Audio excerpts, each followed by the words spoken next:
बताओ।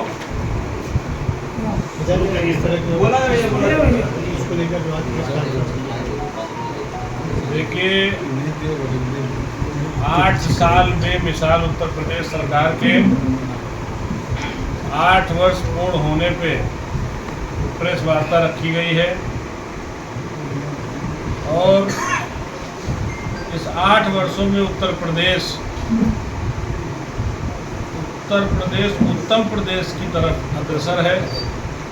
आज 8 वर्षों में उत्तर प्रदेश को जो गुंडा राज कहा जाता था, उत्तर प्रदेश को माफियाओं का अड्डा कहा जाता था, आज उसी उत्तर प्रदेश में महिलाओं से लेकर के व्यवसायियों तक सभी लोग संतुष्ट हैं। सभी लोगों को ये लगता है कि उत्तर प्रदेश में महिलाएं सुरक्षित हैं, व्यवसायी सुरक्षित हैं और विकास के नाम पे आज उत्तर प्रदेश जिस ऊंचाइयों तक जा रहा है, इसकी कल्पना कभी किसी ने किया नहीं था।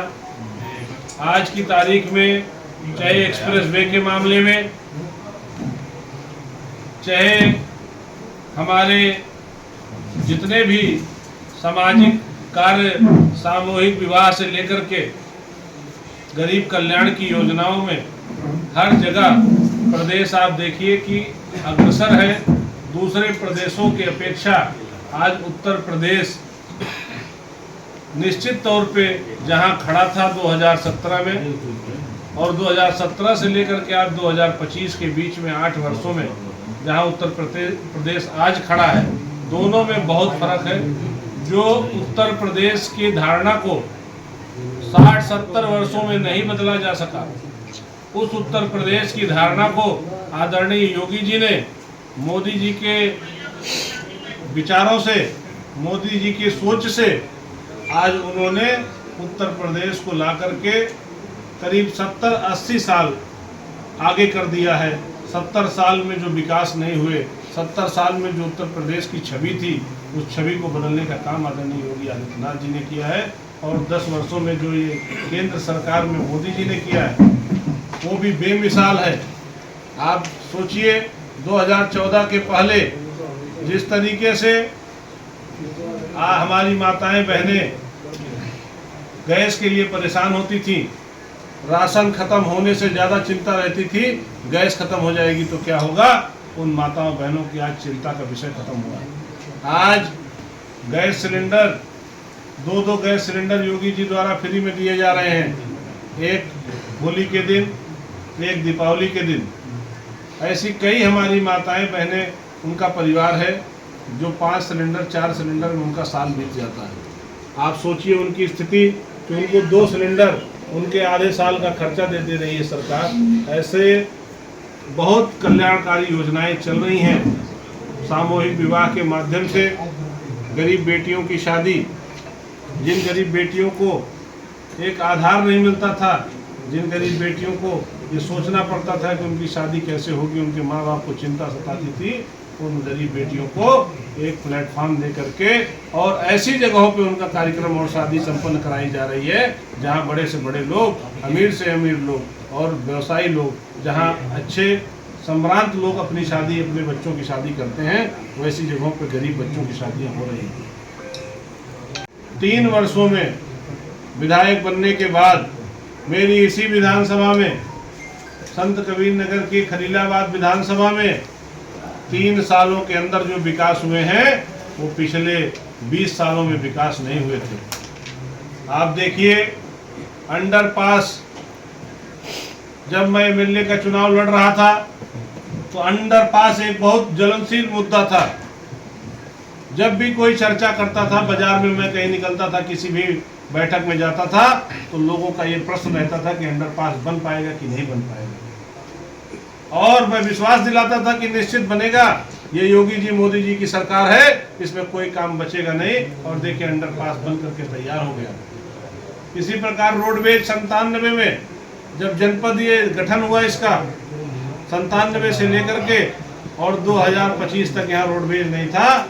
मैं जब 22 में एमएलए बना 21 में मैंने प्रयास किया और पैसा रोडवेज का आकर के स्वीकृत होकर के आ गया है। 6 महीने के अंदर वहाँ भी काम शुरू हो जाएगा। साथियों, अंडरपास के बाद नगर पालिका में मल्टी लेवल पार्किंग ऑडिटोरियम, जो एक जनपद को बहुत महत्वपूर्ण चीज़ चाहिए थी। कभी कोई कार्यक्रम करना हो, कभी कोई सामाजिक कार्यक्रम किसी को करना हो, या गाड़ियों की पार्किंग की अव्यवस्था हमारे जनपद में, नगर में हमेशा रहती थी। उसके लिए मल्टी लेवल पार्किंग और ऑडिटोरियम दोनों का पैसा नगर पालिका में आया, उसका भी कार्य शुरू होने वाला है।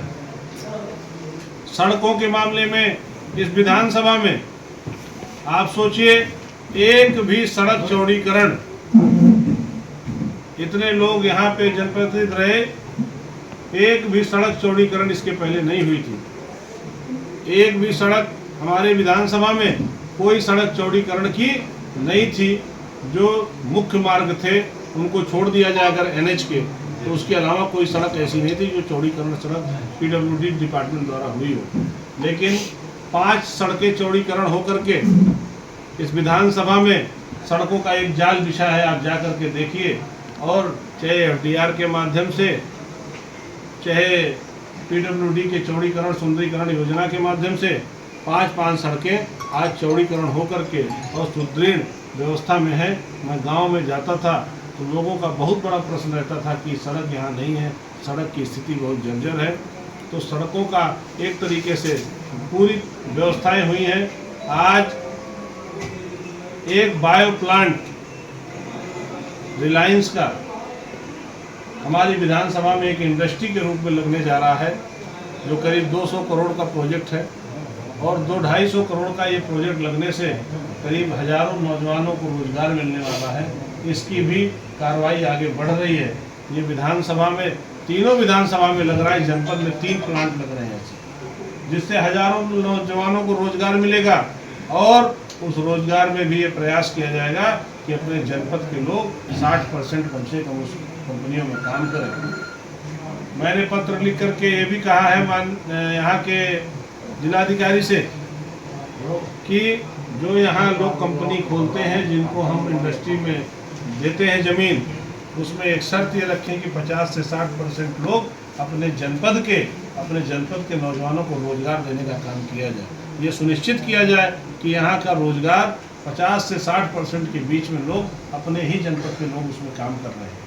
अपने जनपद में ऐसी कई चीज़ें थी जो नहीं हो पाई, और इस सरकार में, भारतीय जनता पार्टी की सरकार जो 8 वर्षों की थी, इस सरकार में जिले का डेवलपमेंट, अगल बगल का डेवलपमेंट, प्रदेश का डेवलपमेंट और धर्मार्थ, जितने भी हमारे धार्मिक जिनसे हम जुड़े रहते थे, जो हमारे आस्था के केंद्र थे, चाहे वो काशी विश्वनाथ हो, चाहे वो अयोध्या धाम हो, आप उनकी स्थितियों को देख लीजिए। काशी विश्वनाथ जब कोई पहले जाता था तो काशी विश्वनाथ समझ में नहीं आता था, लेकिन जब कोई आज जाता है तो लगता है कि हमारे धर्म में हमारी आस्था को कितना बढ़ावा दिया गया इस सरकार द्वारा, आदरणीय नरेंद्र मोदी जी द्वारा, आदरणीय योगी जी द्वारा। किस तरीके से अयोध्या राम मंदिर 500 वर्षों के बाद प्रभु रामलला को ला करके स्थापित किया गया। जो सम्मान प्रभु रामलला का नहीं हो रहा था, जो सम्मान हम लोगों के हिंदू धर्म के हमारे भाइयों द्वारा जो अत्याचार हमारे भाइयों के ऊपर हुआ था इन 500 वर्षों में, उसका बदला लेने का काम इस सरकार ने किया है। और बदला लेकर के 500 वर्षों के बाद हिंदुओं का, हिंदू आस्था का एक बहुत बड़ा एक संदेश दे करके तोहफे के रूप में सरकार ने हिंदू धर्म के प्रत्येक नागरिक को दिया है। ये इसके लिए हम आप सब के माध्यम से आदरणीय मोदी जी का, योगी जी का धन्यवाद भी देना चाहते हैं। आप देखिए, 8 वर्ष बेर वो मजदूरी नहीं करता तो निश्चित तौर पे उस दिन उसके यहाँ एक टाइम ही खाना बनता, या भरपूर पेट खाना पूरा परिवार नहीं खा सकता था। लेकिन आज धन्य है योगी जी, धन्य है मोदी जी कि प्रत्येक घर में जहाँ पे भी कार्ड के माध्यम से सभी लोगों को राशन मुफ्त दिया जा रहा है। राशन मुफ्त राशन लेकर के जो हमारे मजदूर भाई, जो गरीब परिवार थे, जिनके पास 2 टाइम का खाना, अगर वो काम न करे प्रतिदिन तो खाना नहीं उपलब्ध हो पाता था, उनको फ्री में भोजन मिल रहा है। तो मैं ये बताना चाहता हूँ आप सबके माध्यम से सभी को कि जो महत्वपूर्ण जितनी भी आवश्यकताएं थी, जो इस प्रदेश के गरीब कल्याण के लिए इस प्रदेश में जो आवश्यकताएं थी, चाहे वो सड़क, चाहे वो राशन, चाहे वो कन्या विवाह, ये सब महत्वपूर्ण योजनाएं इस समय पूर्ण हो रही हैं। प्रदेश उत्तम प्रदेश की तरफ अग्रसर है, देश आगे बढ़ रहा है। आज भारत की एक अलग पहचान बन गई है। जो भारत लेने वाला था वो भारत आज देने वाला भारत हो गया है। जिस भारत की सोच लोगों के पास थी कि भारत सामान लेता है, भारत दूसरे से मदद मांगता है, आज उसी भारत की सोच, उसी भारत के बारे में लोगों का कहना है कि अब भारत मदद देता है। इस सोच को बदलने का काम आदरणीय नरेंद्र मोदी जी ने किया है। साथियों, हम सबको गौरव है, गर्व है कि मैं भारतीय जनता पार्टी का सदस्य होने के साथ साथ आदरणीय नरेंद्र मोदी जी के और योगी जी के मार्गदर्शन में काम करने का अवसर भी मिल रहा है हमें। और निश्चित तौर पे इस विधानसभा के देवतुल्य जनता ने जिन सब ने जिस आशीर्वाद और विश्वास के साथ विधायक बनाया था, उसको पूर्ण करने में पूरी ताकत के साथ, पूरी ईमानदारी के साथ हम लोग लगे हैं और निश्चित एक मुकाम तक ले जाएंगे। जैसे समा माता मंदिर का एक आस्था का केंद्र हमारे इस विधानसभा में था और वहाँ का पोखरा, जो वहाँ का पानी था, करीब 200-250 शौचालय का पानी उस मंदिर में गिरता था। उस 250 शौचालय के पानी को बंद करा करके उस तालाब के सौंदर्यीकरण का कार्य कराया जा रहा है। ये इस तरीके से अनेकों विकास कार्य हो रहे हैं, जिनको स्टेडियम खेल कूद के, यहाँ हमारे जनपद में स्टेडियम था, स्टेडियम लेकिन बदहाल पड़ा था। उस स्टेडियम को 6 करोड़ रुपए की परियोजना से हम लोगों ने सजाने का, संवारने का काम शुरू कराया है। निश्चित तौर पे उत्तर प्रदेश के साथ साथ खलीलाबाद भी बदल रहा है और उत्तम प्रदेश के साथ साथ स्वच्छ खलीलाबाद, सुंदर खलीलाबाद बनाने का जो संकल्प हमने 2022 में लिया था, उस संकल्प को पूरा कर रहे हैं। आप सब भाइयों के माध्यम से मैं सभी यहाँ के अपने देवतुल्य जनता को प्रणाम करता हूँ। बहुत बहुत धन्यवाद, बहुत बहुत आभार।